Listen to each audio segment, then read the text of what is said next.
আল্লাহ তাআলা কিয়ামতের কঠিন ময়দানে যেদিন স্বামী স্ত্রীকে চিনবে না, স্ত্রী স্বামীকে দেখে পালিয়ে যাবে, বন্ধু বন্ধুরে চিনবে না, পীর সাহেব মুরিদরে চিনবে না, মুরিদ পীর সাহেবরে চিনবে না, দলের কর্মী তার নেতারে চিনবে না, নেতা তার কর্মীরে চিনবে না, বন্ধু বন্ধুরে দেখে পালাবে।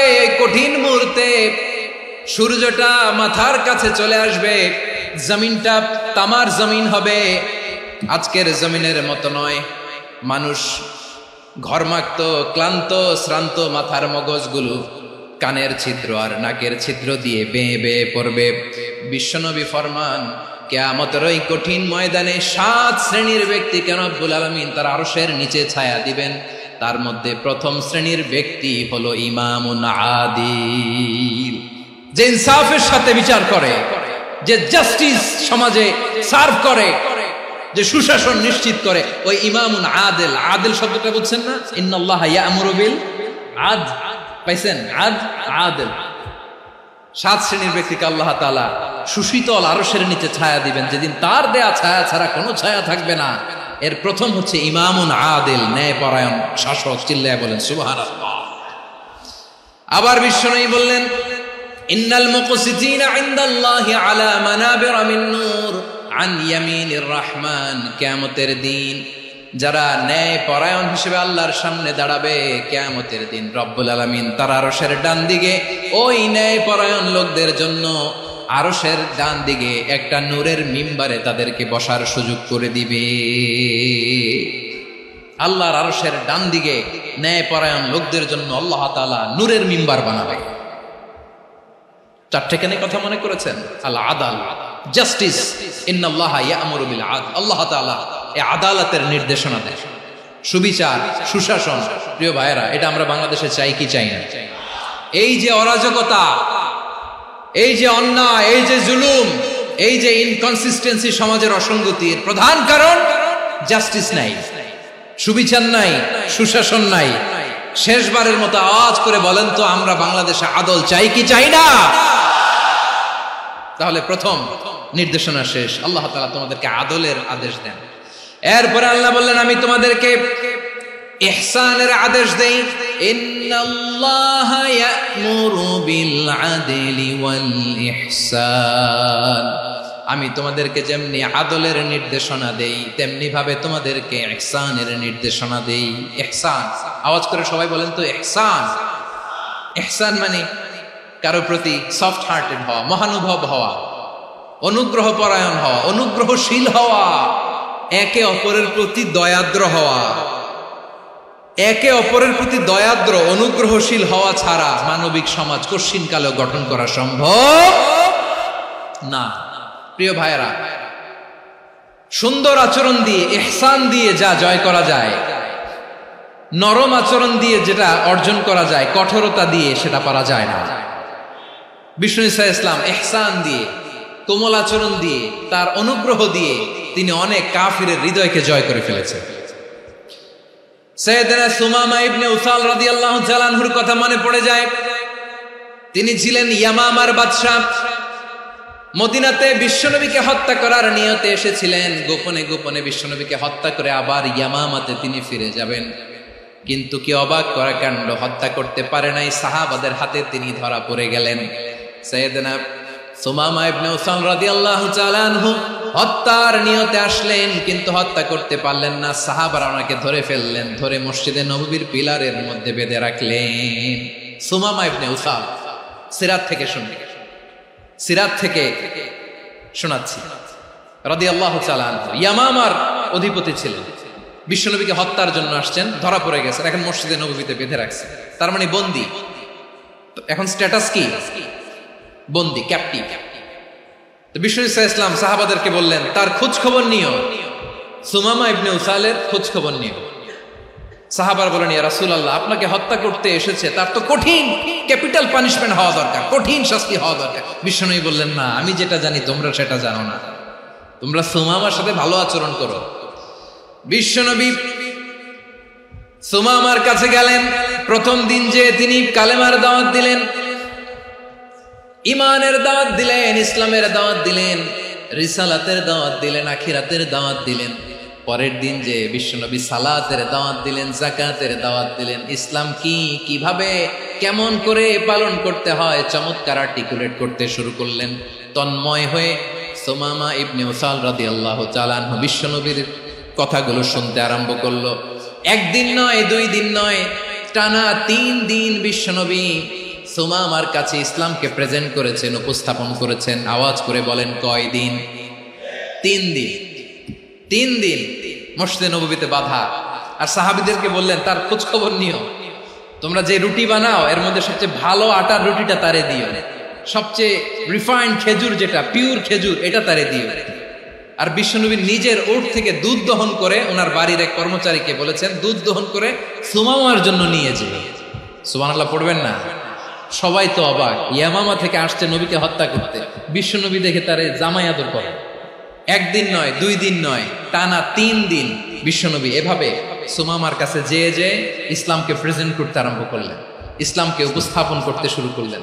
আর তাকে চমৎকার এন্টারটেইনমেন্ট, আপ্যায়ন দিতে আরম্ভ করলেন। টানা 3 দিন যখন ইসলামের দ্য বিউটিজ অফ ইসলাম, ইসলামের সুমহান বাণী, সৌন্দর্য তার কাছে উপস্থাপন শেষ, তাকে আপ্যায়ন শেষ, বিশ্বনবী বললেন সাহাবাদেরকে, যাও এবার সুমামার হাতের পায়ের রশি দুটো খুলে দাও।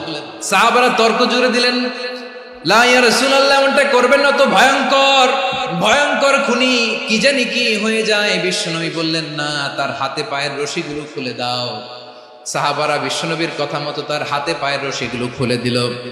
সুমামা মুহূর্তের মধ্যে মসজিদে নববী থেকে বের হয়, ইয়ামামায় ফিরে না যে মসজিদে নববীর পাশে একটা খেজুর বাগান ছিল, সেখানে চলে গেলেন। সেখানে একটা ছোট্ট কুয়া ছিল, কুয়ার পানি দিয়ে তিনি গোসল করলেন। সুবহানাল্লাহ পড়েন। কুয়ার পানি দিয়ে গোসল করে মসজিদে নববীর সামনে এসে বিশ্বনবী এবং সাহাবাদের সামনে দাঁড়িয়ে সাব্বাবা উঁচু করে বললেন, আশহাদু আল্লা ইলাহা ইল্লাল্লাহ ওয়া আশহাদু আন্না মুহাম্মাদান আবদুহু ওয়া রাসূলুহু। আমি সাক্ষ্য দিচ্ছি আল্লাহ ছাড়া কোনো ইলাহ নাই, আর মুহাম্মদ আল্লাহ তাআলার প্রেরিত বান্দা এবং রাসূল। প্রিয় ভাইয়েরা, ইহসান দিয়ে যা জয় করা যায়, কঠোরতা দিয়ে সেটা কঠিনকালেও জয় করা যায় না। আওয়াজ করে বলেন ঠিক কি না? এবার সুমামা দাঁড়িয়ে বলে, ওগো নবী, আমি তো কালিমা পড়ে মুসলমান হয়ে গেলাম, এবার শোনেন, এই মুহূর্তের আগে আপনার চেহারার চাইতে নিকৃষ্ট কোনো চেহারা আমার কাছে ছিল না, কিন্তু শাহাদা পাঠ করার পরে আপনার চেহারার চাইতে উত্তম শ্রেষ্ঠ কোনো চেহারা আমার কাছে আর নাই। ও নবী, আজকের দিনের আগে ইসলাম ধর্মের চেয়ে নিকৃষ্ট অপছন্দনীয় কোনো ধর্ম আমার কাছে ছিল না, কিন্তু এই মুহূর্ত থেকে ইসলামের চেয়ে সেরা শ্রেষ্ঠ পছন্দনীয় কোনো ধর্ম আমার কাছে নাই। নবী গো, আজকের দিনের আগে মদিনার চাইতে অপছন্দনীয় নিকৃষ্ট কোনো শহর আমার কাছে ছিল না, কিন্তু এই মুহূর্তের পর থেকে মদিনার চাইতে কোনো শ্রেষ্ঠ শহর আমার জানা নাই। সে ছিল গমের বড় ডিলার, গম বেচতো। কি বেচতো? তার গম কিনে মক্কার লোকেরা রুটি খাইতো। সে ঘোষণা দিল, আজকে থেকে মক্কাবাসীদের জন্য সব গম আমি হারাম করে দিলাম, মক্কাবাসী এখন না খেয়ে মরে। সুবহানাল্লাহ পড়বেন না? মক্কাবাসী বিশ্বনবীর কাছে আসলেন, এসে বললেন, মুহাম্মদ, আমরা তো তোমার ভাই, তোমার চাচা, তোমার ভাতিজা, তোমার আত্মীয়, তুমি সুমামারে বলো সে যেন আবার গমের সাপ্লাই মক্কার জন্য অনুমতি দিয়ে দেয়। বিশ্বনবীর অনুমতি ক্রমে সুমামা আবার মক্কাতে গম পাঠাতে শুরু করলো। পড়েন সুবহানাল্লাহ। ইহসান, ইহসান দিয়ে আপনি যেটা জয় করতে পারবেন, you can win the heart of your enemies. ইহসান দিয়ে আপনি আপনার শত্রুর হৃদয়কে জয় করতে পারবেন। এজন্য আল্লাহ বললেন, ওয়া আনফিকু ফি সাবিলিল্লাহি ওয়া লা তুলকু বিআইদিকুম ইলাত তাহলুকা ওয়া আহসিনু ইন্নাল্লাহা ইউহিব্বুল মুহসিনিন। তোমরা আল্লাহর রাস্তায় দান করবে আর নিজেরা নিজেদেরকে ধ্বংসের হাতে ঠেলে দিও না। তোমরা একে অপরের প্রতি ইহসান করবে, কারণ ইহসানকারীদেরকে আল্লাহ বড্ড ভালোবাসেন। সুবহানাল্লাহ পড়েন। আবার সূরা রহমানে আল্লাহ বললেন, হাল জাযাউল ইহসানি ইল্লাল ইহসান ফাবিআইয়ি আলা, সবাই পড়েন, ফাবিআইয়ি আলাই রাব্বিকুমা তুকাযযিবান। ইহসানের প্রতিদান হিসেবে ইহসানই হয়। বিশ্বনবী সুমামার প্রতি যেমন ইহসান করেছেন, সুমামাও ঠিক তেমন ইহসান ফিরিয়ে দিয়েছে। ঠিক কিনা বলেন? তাহলে 1 নম্বরে হচ্ছে আদ, ন্যায় বিচার। 2 নম্বরে সবাই বলেন ইহসান, সদাচরণ। ইহসান 2 ধরনের প্রিয় ভাই, ইহসান ফিল ইবাদা, ইহসান ফিল মুআমালা। ইহসান ফিল ইবাদা হচ্ছে একাগ্র অনুভবে ইবাদতে ডুব দেওয়া, এর নাম ইবাদতের ইহসান। সুবহানাল্লাহ পড়ুন। বিশ্বনবী বলেন ইহসান মানে কি জানো নাকি? হাদিসে জিবরিলে সাইয়েদনা জিবরিল আলাইহিস সালাম বিশ্বনবীকে বললেন আখবিরনি আনিল ইহসান। নবী আমাদেরকে বলেন ইহসান মানে কি? বিশ্বনবী বললেন আনতা আবুদাল্লাহা কাআন্নাকা তারাহু ফাইন লাম তাকুন তারাহু ফাইন্নাহু ইয়ারাক। ইহসান মানে হলো এমন ভাবে তুমি আল্লাহর সামনে নিজেকে উজাড় করে ইবাদত করবে, তুমি ভাববে তুমি আল্লাহকে দেখতে পাচ্ছ। আর এটা যদি ভাবা তোমার জন্য কঠিন হয়ে যায়, অন্তত এতটুকু তুমি ভাববা যে আল্লাহ তোমাকে দেখতে পাচ্ছেন। ঠিক কিনা বলেন? ও আমার বীর চট্টলার ভাইয়েরা, কেউ যেটা দেখে না সেটা দেখে কে? এই বিশ্বাস হৃদয়ের মধ্যে আছে? নামাজে যখন দাঁড়ান এই ফিলিংসটা আনা যাবে? এসা পর্যন্ত যে আমরা হায়াত পাবো কোনো গ্যারান্টি আছে? সবাই আওয়াজ করে বলেন গ্যারান্টি আছে? গ্যারান্টি নাই।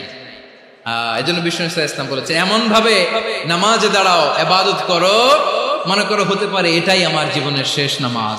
পারফর্ম দ্য সালাহ as if this is your last and final prayer. এমন ভাবে সালাতে দাঁড়াও, ভাবো হতে পারে এটাই তোমার জীবনের শেষ নামাজ। এমন ভাবে নামাজে দাঁড়াও, ভাবো এটাই শেষ নামাজ। তাহলে নামাজে একাগ্রতা বাড়ায় দিবে কে? ফলে ইবাদতের ইহসান আমাদের অর্জিত হবে। আর মুআমালাতে ইহসান হলো, বিশ্বনবী বলেন ইন্নাল্লাহা তাবারাকা ওয়া তাআলা কাতাবাল ইহসানা আলা কুল্লি শাই ফাইদা কাতালতুম ফাআহসিনুল কিতলা ওয়া ইযা যাবাহতুম ফাআহসিনুয যাবহা ওয়ালিউহিদ্দা আহাদুকুম শাফরাতাহু ওয়ালিউরিহ যাবিহাতাহু। ইহসান 2 ধরনের, আওয়াজ করে বলতে হবে কয় ধরনের? একটা হচ্ছে ইহসান ফিল ইবাদা, ইবাদতে ইহসান। ইবাদতে ইহসান কি? একাগ্র অনুভব দিয়ে ইবাদত করা, মন প্রাণ দিয়ে ইবাদত করা। আর মুআমালাতে ইহসান কি?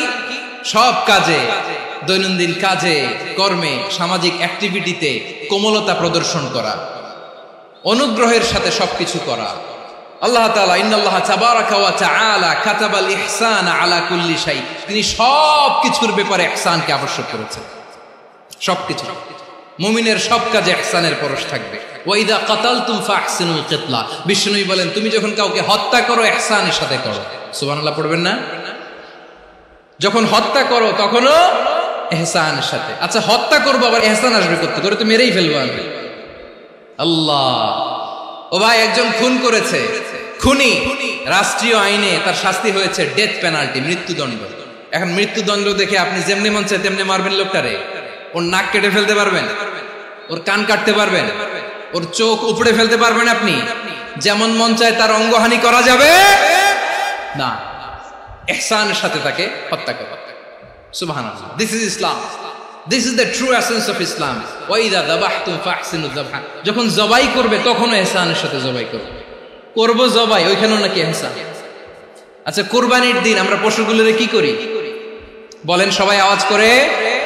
জবাই। জবাই মানে তো এটার মেরেই ফেলতেছি, একটু পরে তো টুকরো টুকরো করে গোশতগুলো খাবো, এটা তো খাবো, এটা তো মেরেই ফেলবো। বিষ্ণুই বলে না, জবাইয়ের মধ্যেও মুমিনের জবের ভেতরেও ইহসানের পরশ থাকা চায়। যখন জবাই করবে প্রাণীটাকে হাত পা টাইট করে বেঁধে নাও, ছুরিটাকে শার্পেন করে নাও, ধারালো করে নাও, যাতে অল্প সময়ে জবাইটা হয়ে যায়, প্রাণীটা যাতে কম কষ্ট পায়। সুবহানাল্লাহ পড়ে। দিস ইজ কল্ড ইহসান। আল্লাহ তাআলা যেমনি আদলের আদেশ করেছেন, ন্যায় বিচার, জাস্টিস এনশিওর করতে বলেছেন, সমাজে ইহসানের ব্যবহার, ইহসানের অনুশীলন তিনি করতে বলেছেন। এজন্য মুমিনের প্রতিটি কাজে, আমার চট্টগ্রামের ভাইয়েরা আমার দিকে তাকান, খেয়াল করে শুনুন, মুমিন জীবনের প্রতিটি কাজে ইহসানের পরশ থাকা চাই। আমরা যেন আমাদের পরিবারের প্রতি ইহসান করি, আমরা যেন আমাদের কর্মচারীদের প্রতি ইহসান করি, আমরা যেন আমাদের কলিগদের প্রতি ইহসান করি, আমরা যেন আমাদের ভাইদের প্রতি ইহসান করি। মুমিন জীবনের প্রতি কাজে ইহসানের পরশ থাকার দরকার আছে না নাই? কথা বুঝতে পেরেছেন? তাহলে আল্লাহ তাআলার 3টা আদেশ ছিল, কয়টা গেল? প্রথমে কি ছিল? আদল। 2 নম্বরে তিন নম্বরে রব্বুল আলামিন বললেন ওয়া ইতাইদিল কুরবা, নিকটাত্মীয়দেরকে দান করো, নিকট আত্মীয়দেরকে দাও, যারা তোমাদের ব্লাড কানেকশনের আত্মীয় তাদেরকে তোমরা দাও। এখানে জেনারেলি বললেন দাও, কি দিব সেটা তিনি এখানে বলেন নাই, সেটা তিনি সূরাতুল ইসরার মধ্যে বলেছেন। আল্লাহ বলেন ওয়া আতিদাল কুরবা হাক্কাহ, নিকট আত্মীয়দেরকে তাদের অধিকার, তাদের প্রাপ্য তোমরা বুঝিয়ে দাও। দেখেন, একটা শান্তির সমাজ, একটা সমৃদ্ধ সমাজ, একটা মানবিক সমাজ গঠনের জন্য আল্লাহ তাআলা বেশি না মাত্র তিনটা অর্ডার, তিনটা ভার্ডিক্ট তিনি জারি করেছেন। এক নাম্বার সুশাসন, ন্যায় বিচার। দুই নাম্বার ইহসান। তিন নাম্বার নিকটাত্মীয়, যারা কাছে তোমার ভেরি ক্লোজ রিলেশনশিপে আছে তাদেরকে দাও। দাও, দিলে বাড়িয়ে দেয় কে?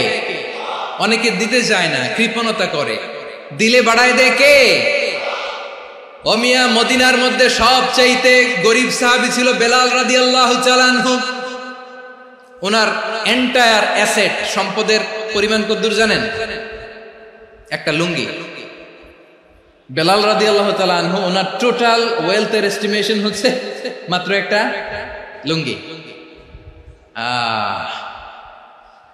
একটা লুঙ্গি, টোটাল ওয়েলথ এস্টিমেশন, টোটাল সম্পদের পরিমাণ বেলাল রাদিয়াল্লাহু তাআলা আনহুর কি ছিল? ওই বেলাল রাদিয়াল্লাহু তাআলা আনহুকে বিষ্ণু ইসলাম বলেছেন আনফিক ইয়া বেলাল, ও বেলাল তুমিও দাও। ওয়ালা তাখশা মিন যিল আরশি ইখলালা, আরশের অধিপতির তো কোনো ঘাটতি নাই, তুমি দিলে ওই আল্লাহ তোমারে বাড়ায়া দিবে। এজন্য আমার প্রিয় ভাইয়েরা, দিলে কমে না, দিলে বাড়ে। অনেকে ধরে রাখে, নতুন কিছু নিতে পারে না, হাত দিয়ে যেটা ধরে রেখেছেন এটা দিয়ে দেন, বড় একটা ধরার সুযোগ পাবেন। জোরে বলেন ঠিক কিনা?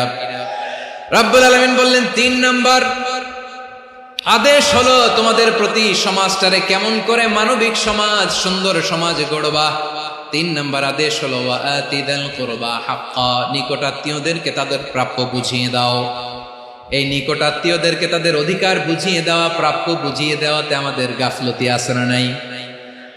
অনেকে দেখবেন অনেক আল্লাহওয়ালা তাহাজ্জুদ গুজার, সেজদা দিতে দিতে কপালে কালো দাগ ফেলে দিছে, সে তার বোনের হকটা আদায় করে নাই, আছে না নাই?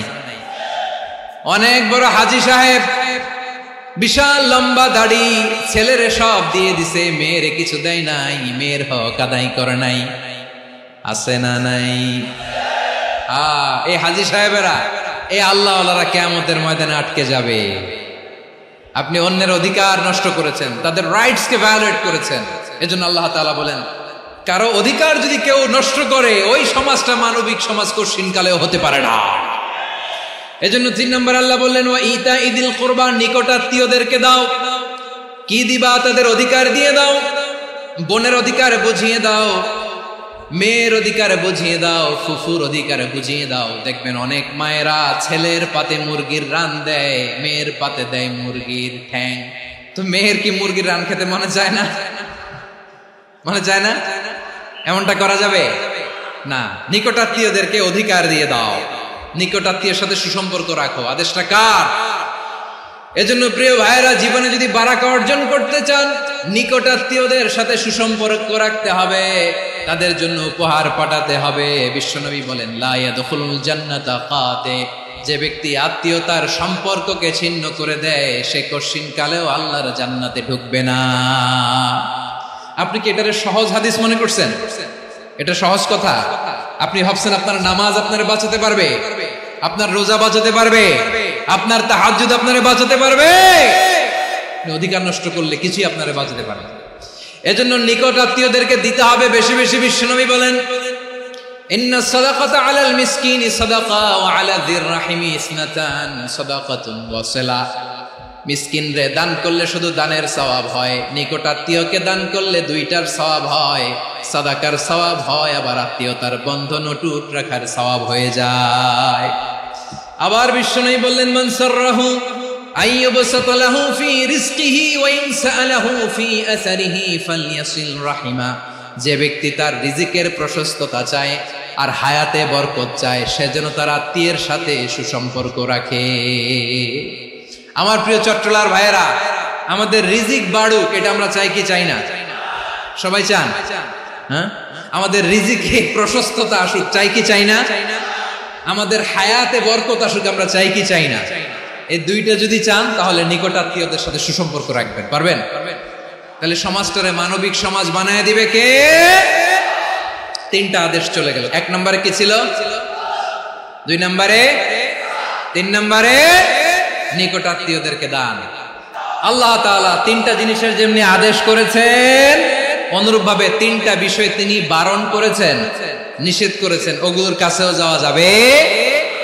রাব্বুল আলামিন বলেন, ওয়ায়ানহা আনিল ফাহশাই ওয়াল মুনকারি ওয়াল বাগি। আমি যেমনি তিনটি বিষয়ে আদেশ করলাম, অনুরূপ ভাবে তিনটি বিষয়ে বারণ করলাম, নিষেধ করলাম। আমার 1 নাম্বার নিষেধাজ্ঞা হলো অশ্লীলতার প্রতি। ফাহশা, ওয়ায়ানহা আনিল ফাহশা, আল্লাহ তাআলা অশ্লীলতাকে নিষেধ করেছেন। কোন জিনিসকে? সবাই বলুন, কোন জিনিসকে? যত ধরনের, যত টাইপের, যত ক্যাটাগরির অশ্লীলতা হতে পারে সব অশ্লীলতাকে হারাম করেছেন কে? ফাহশা মানে কি? কথায়, কাজে, আচরণে, কমেন্ট, ফেসবুকের কমেন্টসে যত ধরনের নোংরামো আছে, যত ধরনের অশ্লীলতা আছে, এটাকে আরবিতে বলে ফাহশা। রাব্বুল আলামিন বলেন, কুল ইন্নামা হারামা রাব্বিয়াল ফাওয়াহিশা মা যাহারা মিনহা ওয়া মা বাতান। ও নবী, আপনি বলে দেন, আমার রব প্রকাশ্য, অপ্রকাশ্য, স্পষ্ট কিংবা অস্পষ্ট, দৃশ্যমান কিংবা অদৃশ্যমান সব অশ্লীলতাকে হারাম করেছেন। সব ধরনের অশ্লীলতা হারাম। আল্লাহ তাআলা আমাদেরকে অশ্লীলতা থেকে বাঁচায়। এবার বলেন, আমাদের সমাজে অশ্লীলতা আছে না নাই? অশ্লীলতা নানা ভাবে, নানা নামে, নানা মোড়কে আমাদের সমাজে আছে না নাই? সংস্কৃতির নামে, ফ্যাশনের নামে, বিনোদনের নামে, উপন্যাসের নামে, কনসার্টের নামে অশ্লীলতা আছে না নাই? আপনি দেখেছেন কনসার্টগুলোর অবস্থা? আমাদের তরুণ তরুণীরা, আমাদের যুবক যুবতীরা, আমাদের জেনজিরা, কি অবস্থা ওইখানে? কনসার্টের নামে অশ্লীলতা আছে না নাই? ছেলে মেয়ে একে অপরকে জড়ায় ধরতেছে, একে অপরকে চুমু খাচ্ছে, প্রকাশ্যে, দিবালোকে, গণমানুষের সামনে। আল্লাহ তাআলা এই অশ্লীলতা থেকে আমাদেরকে বেঁচে থাকতে বলেছেন। রূপালী জগতের নামে অশ্লীলতা আছে না নাই? এই টার্মটা আপনারা জানেন না? রূপালী জগৎ কি জগৎ? আসলে কি রূপালী জগৎ না অন্ধকার জগৎ? আমার বোনেরা, আপনাদেরকে যে কি বলে তারা বুঝায়, রূপালী জগৎ শুনেই আপনি ভরকে যাবেন না। রূপালী জগতে যে নারী যত বেশি উলঙ্গ, সে নাকি তত বেশি সাহসী। জানেন? বলে এটা একটা সাহসী নারী, খুব সাহসী পদক্ষেপ তার। যত বেশি শরীর থেকে কাপড় নামাতে পারবে, যত বেশি বস্ত্রহীন হয়ে নিজেকে প্রেজেন্ট করতে পারবে, সে নাকি তত বেশি সাহসী। আমার চট্টলার ভাইয়েরা, শয়তানের প্রথমে এজেন্ডা ছিল বনি আদমকে বস্ত্রহীন করা। সে আদম এবং হাওয়া আলাইহিস সালামকে নিষিদ্ধ গাছের ফল খাইয়ে তাদেরকে বস্ত্রহীন করেছে। এই জামিনেও সে আমাদেরকে বস্ত্রহীন করতে চাইবে। এই রূপালী জগতের নামে তারা এটা করে। আমার প্রিয় বোনেরা, আপনি জানেন না আপনার দাম কত? ওরা আপনাদেরকে বিজ্ঞাপনের সস্তা পণ্য বানাতে চায়। ওরা আপনাদেরকে ওদের ভোগের লিপসার টুলস বানাতে চায়। ওরা আপনাদেরকে দিয়ে ওদের খায়েশ পূরণ করতে চায়। এটা আপনাদের জন্য মোটেও ডিগনিটি নয়, এটা আপনাদের জন্য সম্মান নয়। আপনার সম্মান শালীনতায়, আপনার সম্মান হেজাবে, আপনার সম্মান ভদ্রতায়, আপনার সম্মান আপনার ডিসেন্ট পোশাকে। পোশাক বলে দেয় এই নারীটা ভদ্র না অভদ্র। পোশাক বলে দেয় এই মেয়েটা কোন ঘরের মেয়ে। আপনি জানেন না, আপনারা সস্তা পণ্য বানায়, ভোগের পণ্য, বিলবোর্ডে আপনাকে উলঙ্গ করে উপস্থাপন করে। এই অশ্লীলতার সাথে ইসলামের কোনো সম্পর্ক। এজন্য আল্লাহ বলেন, আমি অশ্লীলতাকে হারাম করেছি। অশ্লীলতাকে হারাম করার প্রথম কারণ হলো এর মাধ্যমে মানবতাকে অপমানিত করা হয়। কারণ মানুষের সম্মান মানুষের পোশাকে। মানুষ যখন পোশাকহীন হয়ে যায়, বস্ত্রহীন হয়ে যায়, তার সম্মান কমে যায়, ঠিক কিনা? অশ্লীলতাকে হারাম করার প্রথম কারণ হচ্ছে মানুষ মানুষকে অপমান করে। একটা নারী, সে তো সম্মানিত, নারী যে কত সম্মানিত নারীর এটা বুঝেই নাই। বিশ্বনবী বলেন আর দুনিয়া কুল্লুহা মাতা ওয়া খায়রু মাতা'আদ দুনিয়া আল মারআতুস সালিহা। আমার বোনেরা, 5টা প্যান্ডেলে আপনারা এলইডিতে আমার আলোচনা শুনছেন, আমি জানি। আপনাদের এই গর্ভ যে কত দামি আপনি জানেন না। আপনার পেট থেকেই আসবে আগামী দিনের সালাহুদ্দিন আল আইয়ুবী, আপনার পেট থেকেই আসবে অনাগত দিনের ইমাম মাহদী আল মুনতাদর, আপনার পেট থেকেই আসবে অনাগত দিনের ফয়সাল, ওয়াসিম, মুগ্ধ, আবু সাইদের মতো বীর যোদ্ধা। আমার প্রিয় বোনেরা, আমার প্রিয় বোনেরা, বিশ্বনবীর কথার ওজন খেয়াল করেন। আর দুনিয়া কুল্লুহা মাতা ওয়া খায়রু মাতা'আদ দুনিয়া আল মারআতুস সালিহা। দুনিয়ার সবকিছুই অ্যাসেট, এর মধ্যে সবচেয়ে দামি অ্যাসেট নেককার নারী। আপনার গর্ভ যে কত দামি আপনি জানেন না। নিজের সময়টাকে কাজে লাগান, কোরআন পড়েন, সুন্নাহ পড়েন। আপনার অনেক দায়িত্ব ঘরে। You are the MD of your family. একটা family it's a very big institution. পরিবার একটা অনেক বড় প্রতিষ্ঠান।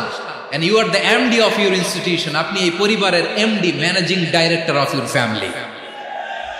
এখানে আপনার কত দায়িত্ব। আপনি ছেলে মেয়েদেরকে তারবিয়া করবেন, আপনি আপনার স্বামীর জন্য ঘরটার জান্নাতের নীর বানাবেন, আপনার জন্য জান্নাতের ডুপ্লেক্স বাড়ি ওইখানে তৈরি করে রাখবে কে? আপনি যে কত দামি আপনি জানেন না। নারীদেরকে আল্লাহ বানিয়েছেন উচ্চতর করে, নিম্নতর নয়। নারীদেরকে ছোট্ট জিনিস দিলে এটারে বড় করে দেয়। নারীদেরকে ভ্রূণ দিলে, শুক্রাণু দিলে নারী এটারে বাচ্চা হিসেবে উপহার দেয়, ঠিক কিনা? বিয়ের মাধ্যমে স্বামী যখন তার শুক্রাণু তার স্ত্রীকে উপহার দেয়, স্ত্রী রিটার্নে কি উপহার দেয়? ফুল ফর্ম বেবি, মানব সন্তান। দেখছেন, আপনি দিলেন একটু, উনি দিছে বিশাল। আপনি যদি নারীকে বাজার এনে দেন, নারী এটাকে সুস্বাদু খাবারে রূপান্তর করে দেয়। আপনি তাকে একটা মুচকি হাসি দিয়ে দেন, সে তার কলিজা দিয়ে দেয়। কিন্তু যদি আপনি তার মনে কষ্ট দেন, সে আপনার জীবনকে জাহান্নাম বানায়া দেয়। নারীর মন বুঝতে পারলে নেয়ামত, বুঝতে না পারলে কিয়ামত। আমার প্রিয় বোনেরা, আপনি যে কত দামি আপনি জানেন না। অনেক দামি আপনি। আপনাদেরকে যেন ভোগের সস্তা পণ্য বানাতে না পারে, আপনাদেরকে সচেতন থাকতে হবে। তাহলে কেন আল্লাহ তাআলা এই ফাহশা, অশ্লীলতাকে হারাম করলেন? 1 নাম্বার, এতে হিউম্যান ডিগনিটি কমে। 2 নাম্বার, এতে মানুষের অধিকার নষ্ট হয়। আপনি বিয়ে করেছেন, এরে পরকিয়া করেন, ওর সাথে এরকম আছে না নাই? স্ত্রীর অধিকার নষ্ট করেছেন। আপনি বিবাহ সম্পর্কে আবদ্ধ হয়েছেন তার সাথে, আপনি পরকিয়া করেন ওই ছেলের সাথে, আপনি আপনার হাজবেন্ডের সাথে বিট্রে করেছেন। এজন্য আল্লাহ অশ্লীলতাকে হারাম করেছে। অশ্লীলতাকে হারাম করার আরেকটা কারণ হচ্ছে আল্লাহ তাআলা এই হিউম্যান জেনারেশনকে, এটাকে প্রিজার্ভ করতে চায়। হিফজুন নাসল, এটা মাকাসিদুশ শরিয়ার অনেক গুরুত্বপূর্ণ একটা মাকাসিদ, অনেক গুরুত্বপূর্ণ। আপনার নাসল, আপনার জেনারেশনকে সংরক্ষণ করা। এই যে আসতেছে ফেব্রুয়ারি, কত ফেব্রুয়ারি জানো? এটা কি বিশ্ব ভালোবাসা দিবস? হ্যাঁ, কি দিবস? এই বিশ্ব ভালোবাসা দিবসের সাথে মুসলমানদের কোনো সম্পর্ক নাই। আমার প্রিয় ভাইরা, এই যে আপনি অবৈধ সম্পর্কে জড়ালেন, কেন আল্লাহ অশ্লীলতাকে হারাম করেছে দেখেন। বলতেছিলাম যে এটা আপনার নাসল, আপনার জেনারেশন, আপনার লিনিয়েজ, আপনার বংশকে প্রিজার্ভ করা। কে কার বাবা, কে কার মা, বাবা মা জানা, প্রজন্মকে প্রিজার্ভ করা, এটা ইসলাম ওয়াজিব করে দিয়েছে। এই যে অবৈধ সম্পর্কের কারণে, বিশ্ব বেহায়া দিবসের কারণে, এগুলোর আউটকাম, আউটপুট হিসেবে মাঝে মাঝে ঢাকা মেডিকেলের ডাস্টবিনে নবজাতকের বাচ্চার কান্নার আওয়াজ শুনতে পাওয়া যায়। চট্টগ্রাম মেডিকেলের ডাস্টবিনে নবজাতকের কান্না শুনতে পাওয়া যায়। বীর চট্টলার মুসলমানেরা বুঝতে পারলে আওয়াজ করে বলেন, এই যে চট্টগ্রাম মেডিকেলে যে নবজাতকটা পাওয়া গেল, ওর বাবাকে আমাকে বলেন, ওর মাকে, ও কোন ফ্যামিলির সন্তান কেউ জানে? আপনি হিউম্যান ডিগনিটিকে অপমান করেছেন না?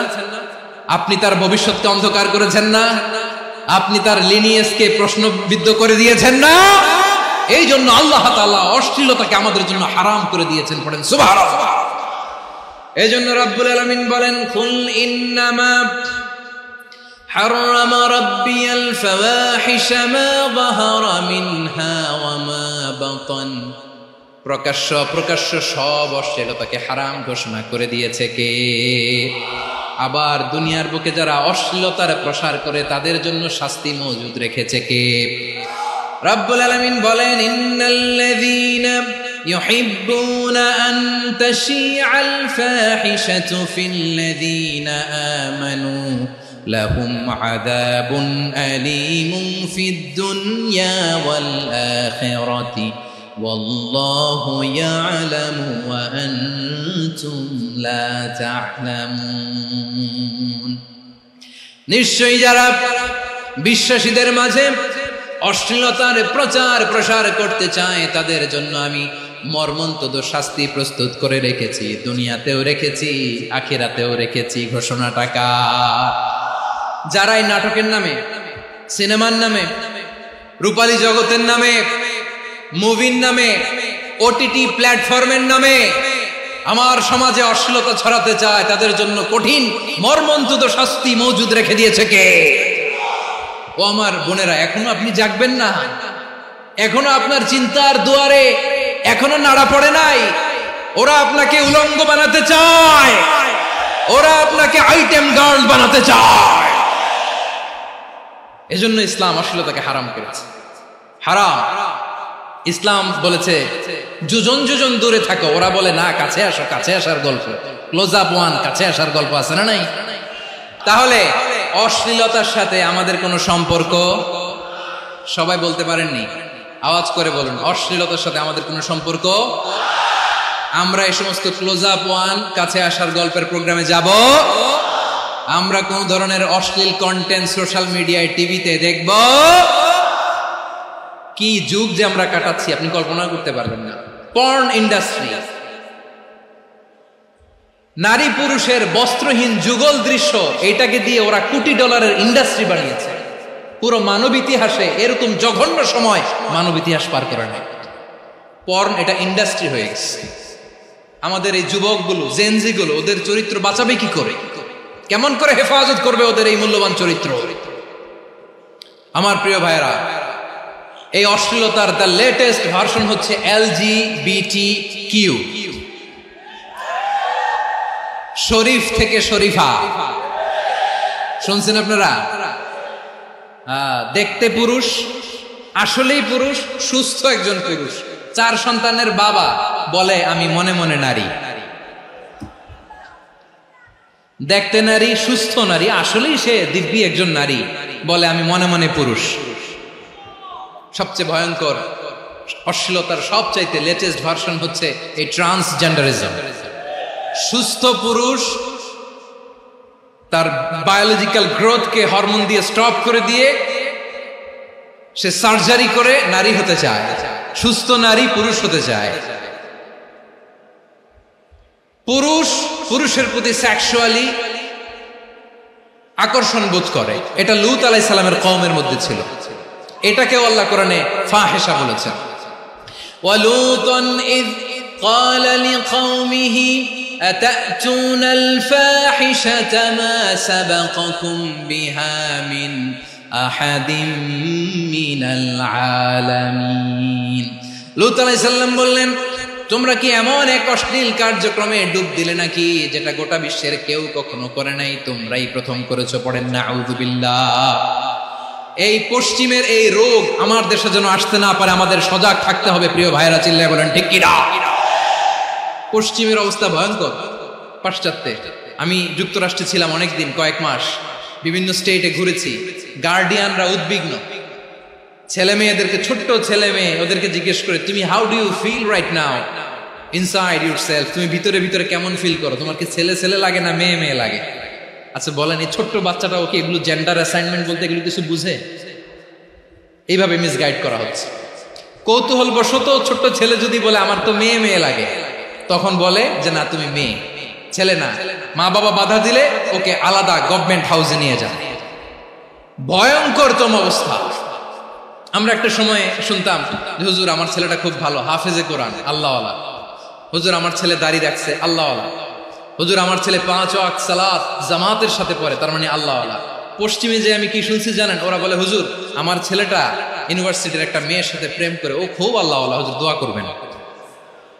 এর কারণ ওদের কাছে আল্লাহওয়ালার ক্রাইটেরিয়া হচ্ছে হুজুর আমার ছেলেটা আরেক ছেলের পছন্দ করে নাই, আমার মেয়েটা আরেক মেয়েকে ভালোবাসে নাই, এজন্য আমার ছেলেটা আল্লাহওয়ালা, হুজুর ওর জন্য একটু দোয়া করে দিয়ে। কি চ্যালেঞ্জ ওরা ফেস করতেছে। ওনার ছেলে যে আরেক ছেলেরে বিয়ে করবে না, এটাতেই উনি খুশি যে আলহামদুলিল্লাহ আমার ছেলেটা একটা মেয়েরে ভালোবাসে, আমার মেয়েটা একটা ছেলেরে ভালোবাসে, মানে এটা খুব আল্লাহওয়ালা।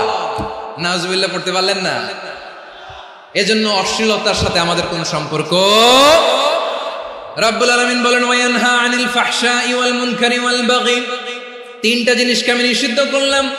এক নাম্বার হলো ফাহশা, অশ্লীলতা। দুই নম্বরে হলো মুনকারের সমস্ত মন্দ কাজ। মুনকার মানে হচ্ছে যত মন্দ কাজ, খারাপ কাজ, বাজে কাজ, এটার বলে মুনকার। এটার কি বলে? আপনারা পড়ছেন না, তা'মুরুনা বিল মা'রুফি ওয়া তানহাউনা আনিল মুনকার। সৎ কাজের আদেশ, অসৎ কাজের নিষেধ।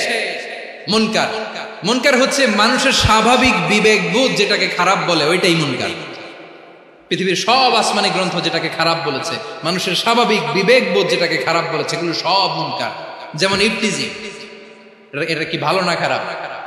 মজুদদারি, খাদ্যে ভেজাল দেওয়া, ওজনে কম দেওয়া, মাছে ফরমালিন মিশানো, চাঁদাবাজি, টেন্ডারবাজি, দখলবাজি, এগুলো আমাদের স্বাভাবিক বিবেকেই বলে এগুলো খারাপ, এগুলো হচ্ছে মুনকার। আল্লাহ তাআলা এই মুনকার থেকে আমাদেরকে বেঁচে থাকতে বলেন, আর শয়তান এই মুনকারের প্রতি আমাদেরকে উদ্বুদ্ধ করে। আল্লাহ তাআলা বললেন, ইয়া আইয়ুহাল্লাযীনা আমানু লা তাত্তাবিউ খুতুওয়াতিশ শাইতান ওয়া মান ইয়াত্তাবি' খুতুওয়াতিশ শাইতানি ফাইন্নাহু ইয়া'মুরু বিল ফাহশাই ওয়াল মুনকার। আল্লাহ বললেন, ও আমার গোলামেরা শোনো শোনো, ও আমার বিশ্বাসী বান্দারা খবরদার, তোমরা কশিনকালেও শয়তানের পদাঙ্ক অনুসরণ করবে না, কারণ শয়তান তোমাদেরকে অশ্লীলতা এবং মন্দ কাজের দিকে উদ্বুদ্ধ করে। আমাদের কাজ হচ্ছে শয়তান আমাদেরকে যেদিকে নিতে চায় আমরা তার উল্টা দিকে যাব। শয়তান এই মন্দ কাজকে আমাদের কাছে বিউটিফাই করে, চাকচিক্যময় করে আমাদের সামনে উপস্থাপন করে। এজন্য আল্লাহ বলেন মুনকারকে থামাতে হবে, মুনকার প্রতিরোধ করতে হবে। মুনকার প্রতিরোধের দায়িত্ব শুধু আমাদের নাকি? শুধু আপনার খতিব সাহেবের, ইমাম সাহেবের, নাকি মুসলিম উম্মার সবার? আওয়াজ করে বলুন, মুনকার অসৎ কাজ প্রতিরোধের দায়িত্ব কার? রাব্বুল আলামিন বলেন, কুনতুম খায়রা উম্মাতিন উখরিজাত লিন-নাসি তা'মুরুনা বিল মা'রুফি ওয়া তানহাউনা আনিল মুনকার। তোমাদেরকে শ্রেষ্ঠ জাতি করে জমিনের মধ্যে আবির্ভূত করা হয়েছে, যাতে করে তোমরা জমিনের ভেতরে সৎ কাজের আদেশ করতে পারো আর অসৎ কাজের নিষেধ করতে পারো। উম্মাহ, কুনতুম খায়রা, তাহলে গোটা উম্মার দায়িত্ব, এটা বুঝতে পারছেন তো? আচ্ছা, আরো নিচে আসেন। এরপরে আল্লাহ বললেন, শুধু উম্মাহ না, এই জমিনের রাজত্ব আমি যাদের হাতে দেই, এই জমিনের মালিক আমি যাদেরকে বানিয়ে দেই, যাদেরকে আমি সরকারের দায়িত্ব দেই, তাদেরকেও মুনকার প্রতিরোধের দায়িত্ব দিয়েছে কে?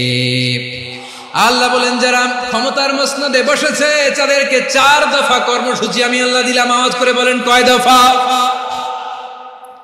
আল্লাহ বলেন, আল্লাযীনা ইম্মাক্কান্নাহুম ফিল আরদি আকামুস সালাতা ওয়া আতাউজ যাকাতা ওয়া আমারু বিল মা'রুফি ওয়া নাহাউ আনিল মুনকার ওয়ালিল্লাহি আকিবাতুল উমুর।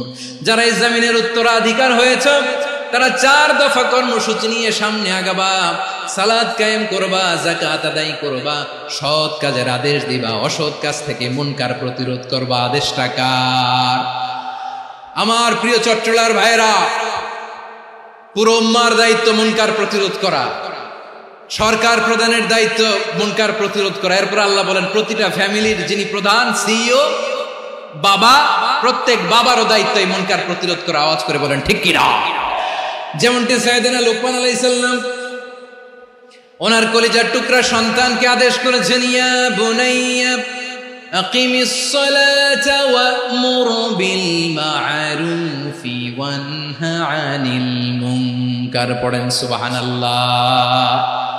বাবা ছেলেকে সবক দিচ্ছে, লুকমান আলাইহিস সালাম ছেলেকে বলতেছে, ওরে আমার কলিজার টুকরা সন্তান, ওরে আমার বাছা, নামাজ কায়েম করবা, সৎ কাজের আদেশ দিবা, আর মুনকার প্রতিরোধ করবা, অসৎ কাজ সমাজ থেকে খারাপ কাজকে ঝেঁটে বিদায় করে দিবা।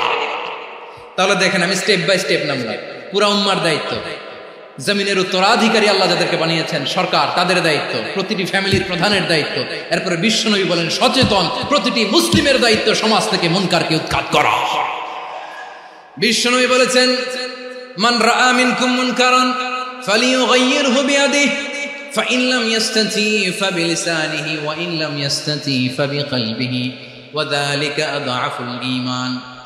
সমাজে যে মুনকার দেখবে, খারাপ কাজ দেখবে, সেজন্য হাত দিয়ে সেটাকে থামায়। আমার প্রিয় ভাইরা, না থামালে আমরাই ডুববো শেষমেশ। আমাদের বাঁচার জন্য হলেও থামাইতে হবে। রব্বুল আলামিন বলেন ওয়াত্তাকু ফিতনাতাল লা তুসিবান্নাল্লাযীনা যালামু মিনকুম খাসসা। ও আমার গোলামেরা, ওই আযাবকে ভয় করো যে আযাব যখন আমি জমিনের বুকে পাঠাই শুধু জালেমদেরকেই মারি না, আলেমদেরকেও মারি।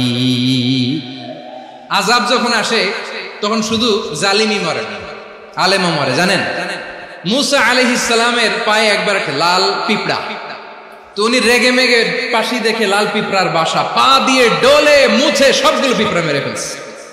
এই ঘটনাটা আল্লাহ ঘটিয়েছেন। এজন্য মুসা আলাইহিস সালাম ছিলেন কালিমুল্লাহ, সরাসরি আল্লাহর সাথে কথা বলতেন। তিনি আল্লাহকে জিজ্ঞেস করেছিলেন, আল্লাহ তুমি যখন কোনো জনপদে আযাব পাঠাও, শাস্তি দাও, ওখানকার শুধু জালেমরাই তো মরে না, ভালো মানুষগুলোও মরে, তো আযাব দিবা মুশরিকদের উপর দিবা, অবাধ্যদের উপর দিবা, ভালো মানুষগুলোরে মারো কেন? আল্লাহ বললেন, মুসা তোমার যে কামড় দিছিল পায়ের মধ্যে পিঁপড়া, কয়টা পিঁপড়া? একটা পিঁপড়া, তো সবগুলারে মারলা কেন? রেগে মেগে পুরো পিঁপড়ার বাসা ভেঙে মেসাকার করলা কেন? আমি যখন অ্যাকশনে যাই, আমি যখন শাস্তি দেই, তখন এত বাস বিচার করা হয় না, বাস বিচার করা যায় না। যখন অ্যাকশনে যাওয়া হয় ওইটা ডাইরেক্ট অ্যাকশন হয়ে যায়। চিল্লায় বলো ঠিক কি না? এজন্য আমাদের বাঁচার জন্য হলেও এই পাপ থামাতে হবে, এই শয়তানের অট্টহাসি থামাতে হবে, অন্যায় অপরাধ সমাজ থেকে আমাদের থামাতে হবে। কারণ আযাব আসলে ওরাও মরবে, আমরাও মরব। একটা জাহাজ 2 তলা, আপনি আছেন 2য় তলায়, নিচের তলার কিছু লোক জাহাজের তলা ছিদ্র করতে আরম্ভ করছে। কি ছিদ্র করতেছে? আচ্ছা, জাহাজের তলা ছিদ্র করলে তলা দিয়ে কি ঢুকে? এখন আপনি যদি বলেন আমার কি, আমি তো 2 তলায়, আমি তো ভালো আছি, ওরা ছিদ্র করে ওরা মরবে। আসলে কি শুধু ওরা মরবে?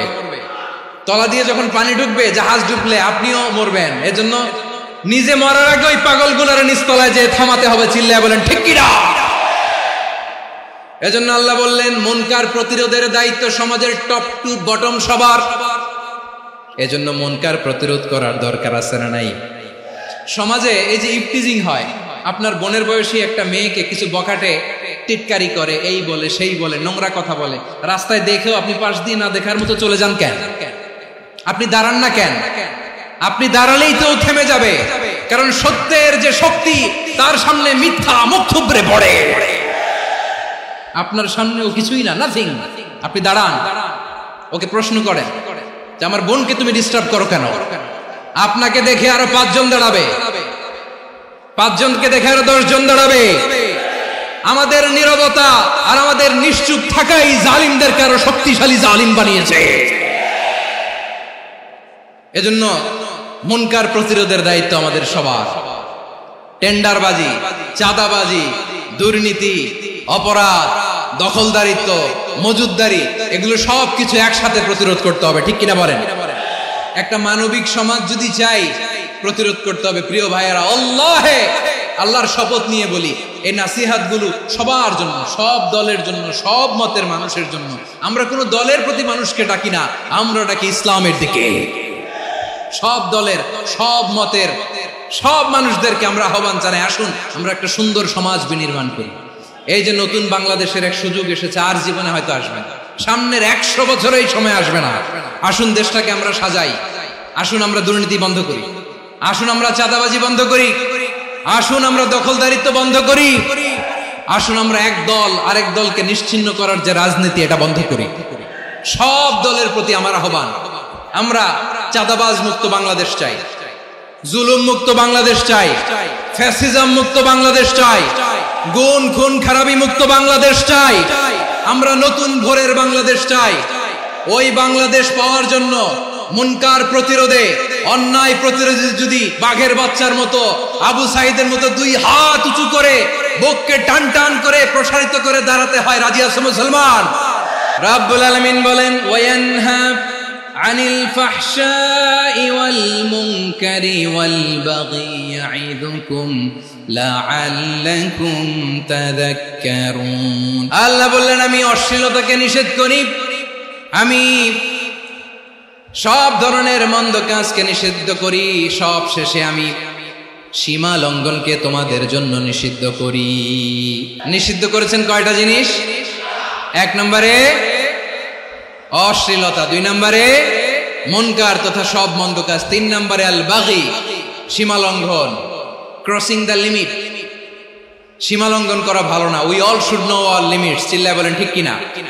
একই আয়াতে আল্লাহ বললেন, কুল ইন্নামা حرم ربي الفواحش ما ظهر منها وما بطن والإثم والبغي بغير الحق। অন্যায় ভাবে যে অবাধ্য হয়, যে সীমা লঙ্ঘন করে, তাদেরকেও আমি এটা হারাম করে দিলাম। সীমা লঙ্ঘন করা হারাম। আল্লাহ বারবার বারবার আমাদেরকে ওয়ার্নিং দেয়। যখন আমরা থামি না তখন আল্লাহ ধরে, আর যখন ধরে তখন ছাড়ে না। ধরে ধরে ধরে না, ধরলে আল্লাহ। ফেরাউনকে কিন্তু হুট করে ধরে নাই, আপনারা জানেন 9 বার ওয়ার্নিং দিয়েছে। ফেরাউনকে আল্লাহ তাআলা ওয়ার্নিং দিয়েছিল কয়বার? রাব্বুল আলামিন বলেন, ওয়ালাকাদ আতাইনা মূসা 9 আয়াতিন বাইয়িনাত। 9টা মুআজিজা দেখিয়েছি। 1 2 3 বারবার এইভাবে রিমাইন্ডার, ওইভাবে রিমাইন্ডার, এইভাবে নসিহত, ওইভাবে দাওয়া। ফাকুলা লাহু কাওলান লাইয়িনা, নরম করে বলো, সফট করে বলো, যত ওয়ে হতে পারে দাওয়া মেথডোলজি। মুসা আলাইহিস সালামের সব অ্যাপ্লাই শেষ। 10ম বারে যে আল্লাহ ধরছে, 10ম বারে যে ধরেছে। এজন্য আল্লাহ বলেন, আমি সীমা লঙ্ঘনকে পছন্দ করি না। কোরআনের অন্য আয়াতে বাগীকে বলা হয়েছে আল ইতিদা। সীমা লঙ্ঘন যারা করে তাদেরকে আল্লাহ বলেছেন মুতাদিন।